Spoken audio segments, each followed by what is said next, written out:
आम नागरिक को कि भाई जब चुनाव होगा तो चुनाव मुद्दे में हमको भी सम्मिलित किया जाएगा। विपक्ष ने तो हमको सम्मिलित किया गया, पूरे देश के कर्मचारियों को सम्मिलित किया गया, जो संविदा कर्मी है उनको सम्मिलित किया गया, और तमाम किसानों को, मजलूमों को, मजदूरों को, सारे लोगों को सम्मिलित किया गया। लेकिन जो वर्तमान में सरकार चल रही है उनकी जो घोषणा पत्र है, मुझे स्पष्ट नहीं जानकारी कि हमको सम्मिलित किया गया है या नहीं किया गया है। और हमें जो वर्तमान में सरकार चल रही है उनसे बड़ी अपेक्षाएं थी, बड़ी आशाएं थी कि कम से कम ऐसी परिस्थितियों में जब विपक्ष बहुत जोर से हावी है चुनाव में, तो कम से कम वो अपने कार्मिक के लिए दो शब्द बोल देते तो हमको बड़ी साहस और बड़ा मनोबल हमारा बढ़ जाता। लेकिन इसके भी हम शब्दों के भी हम नहीं सुन पाए अभी वर्तमान सरकार से जो चुनाव चल रहा है सर। तो अभी तो हम अभी अपने भविष्य के बारे में कुछ नहीं कह सकते कि कल भविष्य क्या होगा, लेकिन हम लड़ाई और संघर्ष को नियमित जारी रखे हुए हैं।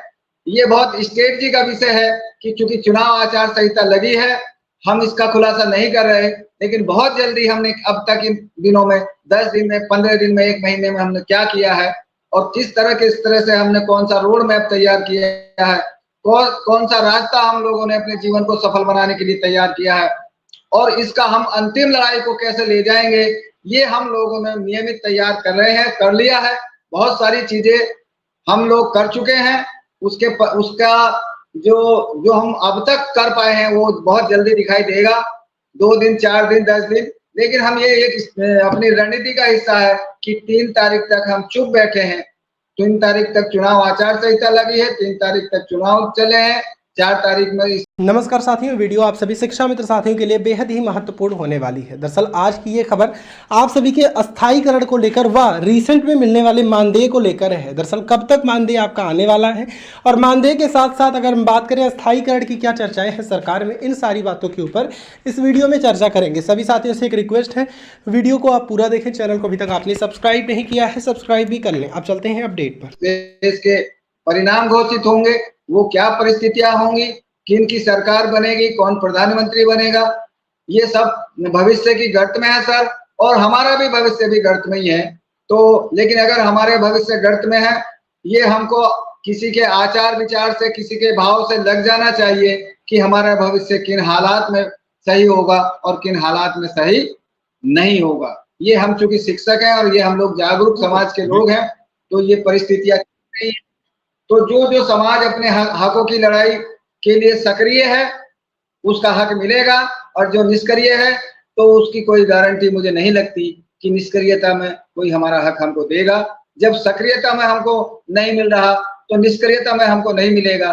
तो इसीलिए हमने बेहतर ये समझा कि हम नियमित सक्रियता दिखाएं और अपने अच्छे भविष्य के लिए, उज्जवल भविष्य के लिए जो भी उत्तम रास्ता होगा या रास्ता तय किया है, हमने उस पे चले हैं और वो उसको कंप्लीट भी किया है। लेकिन परिणाम मुझे लगता है कि 3 तारीख के बाद इस सब चीज का खुलासा होगा सर, चाहे वो न्यायालय से हमने क्या किया है या सचिवालय में हमने क्या संबंध बनाए हैं, क्या होंगी, ये भविष्य की गर्त में है। 3 तारीख तक अभी हम सब चुप हैं और अपने साथियों से कहते हैं, दुख होता है हमको कि जो 60 साल की आयु पूरे कर गए वो इस बेसिक शिक्षा से विदा ले गए और खाली हाथ चले गए।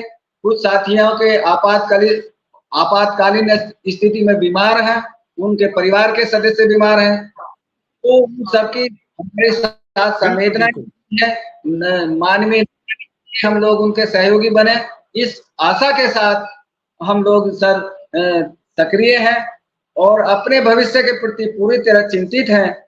और हमारे भविष्य का क्या होगा, हमारे संघर्ष का क्या होगा, ये इसके लिए हम चिंतित रहते हैं। हम भी बहुत पूरी आपातकालीन से गुजर रहे हैं। ये बहुत सारे लोग शो कर देते हैं कि भाई हम समस्या में हैं, कुछ तो नहीं करते, लेकिन मुझे लगता है कि 99% लोग बहुत बुरी हालात में हम लोग गुजर रहे हैं। और अगर हमको ये वर्तमान सरकार जो स्टेट की गवर्नमेंट है, अगर अपने घोषणा पत्र में भी सम्मिलित कर लेती तो हमको बहुत आशा और हमको बड़ा मनोबल मिलता, हमको बड़ा धैर्य मिलता। और बिल्कुल आपने ठीक कहा कि लोग हमें सम्मिलित करें। मैं कल एक प्रोग्राम देख रहा था, जब मैंने प्रियंका गांधी जी का प्रोग्राम लाइव किया, वो उस समय एक जगह गई हुई थी, तो भाग के उनके मंच के पास एक शिक्षा मित्र पहुंच गया। शिक्षा मित्र का नाम जी सर। कोई तिवारी था। उसने कहा प्रियंका गांधी जी से कि मैं फला स्कूल में शिक्षा मित्र था और मैंने शिकायत कर दी सांसद जी के किसी काम की, तो मुझे नौकरी से बर्खास्त कर दिया।